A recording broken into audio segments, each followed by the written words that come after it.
Today we have an equation 3 minus 5 times 3 minus 5, and I'm going to show you 3 ways to solve this problem. First we start with PEMDAS. We have parentheses, then multiplication, and then subtraction. So let's do it. So let's do the parenthesis first. We'll get 3 minus 5, and in the parentheses we get minus 2.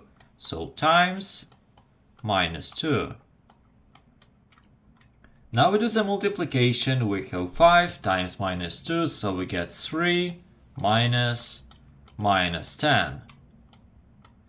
If we subtract a negative number, that's basically a plus. So 3 plus 10, and 3 plus 10 gives us 13, and 13 is the correct answer.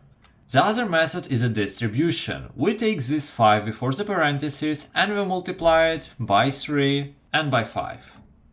So what we get? We get 3 minus, and now the parenthesis will look like this, 15, and 5 times minus 5 gives us minus 25.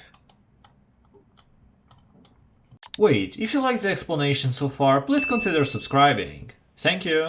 Now we also need to open these brackets. And as we have a minus before it, we need to flip the sign of each number in the brackets. So we get 3 minus 15 and plus 25.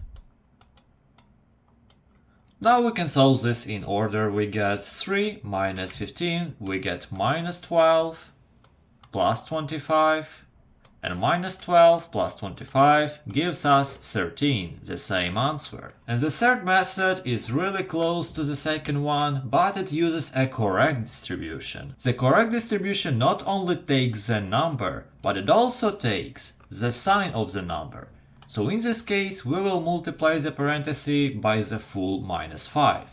So we get 3, now we get minus 5 times 3, so we get minus 15. And then minus 5 times minus 5 gives us plus 25. And as you can see, that's pretty much the same as we got here, but pretty much faster. So now we can just skip all of that because we have already calculated it. We get 13. And that is, as I think, the best of them all. And if you want to see 3 ways to solve the division problems, watch this video next. Have a nice day!